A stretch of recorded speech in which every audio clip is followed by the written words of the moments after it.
リアルな CG を作る上で大切なことは何でしょうか？モデリングとかライティングとか、もしくは背景を作り込むこととか、いろいろあると思います。全て正解だとは思いますが、その中にディスプレイスメントマップを理解することも含まれていると思います。ディスプレイスメントマップをうまく使いこなせれば、こんなものやこんなものまで簡単に作れるようになります。ちなみにディスプレイスメントマップというのは texture.com などでテクスチャをダウンロードした際についてくるこいつです。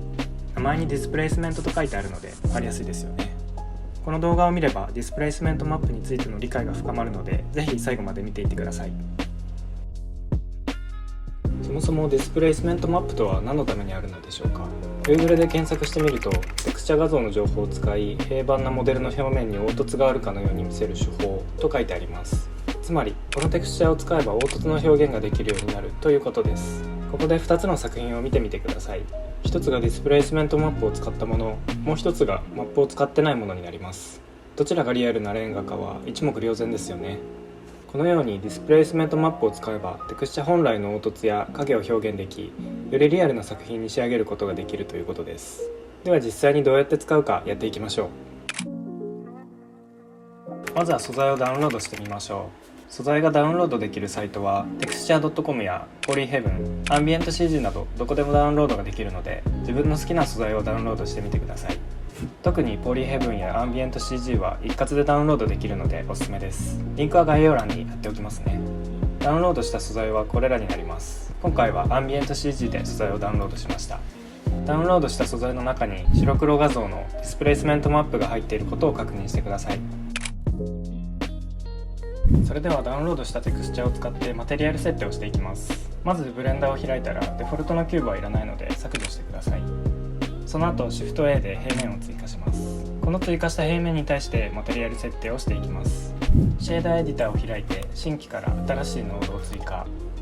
そして Ctrl+Shift+T で先ほどダウンロードした素材を全て選択します。このショートカットはノードラングラーのアドオンを使えるようにしないとできないショートカットなので、Ctrl+Shift+T を押しても何もならない人は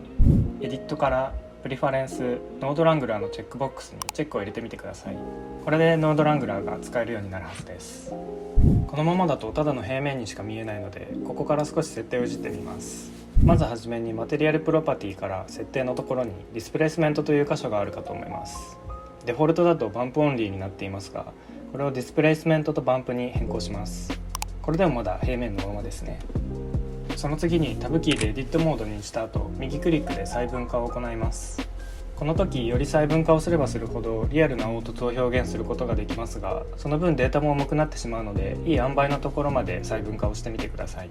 先ほどまでと違って凹凸の表現はできていますが、これでは凹凸が強すぎて何が何だかわからない状態です。なのでシェーダーエディターに戻り、ディスプレイスメントノードのスケールの値を調整します。ここではスケールの値を大きくすればするほど凹凸も大きく、小さくすればするほど凹凸は小さくなります。すると先ほどまでかなり強かった凹凸が調整され、リアルな凹凸表現になったかと思います。このようにディスプレイスメントマップ一つあればリアルな表現が簡単にできるというわけです。これを応用すれば、山のディスプレイスメントマップがあればそれだけで山の表現ができ、山道のディスプレイスメントマップがあれば山道を作れるということになります。最後に復習のために今日やったことの手順をおさらいしましょう。まずはじめにテクスチャのダウンロード、その後マテリアル設定で先ほどダウンロードした素材の追加をし、マテリアルプロパティでディスプレイスメントの設定をディスプレイスメントとバンプに変更、その後細分化をし、シェーダーエディターのディスプレイスメントの値を調整。以上が一連の流れになります。皆さんもディスプレイスメントマップの理解を深めて、よりブレンダーを楽しんでいきましょう。では今回の動画もご視聴いただきありがとうございました。それではまた次回の動画でお会いしましょう。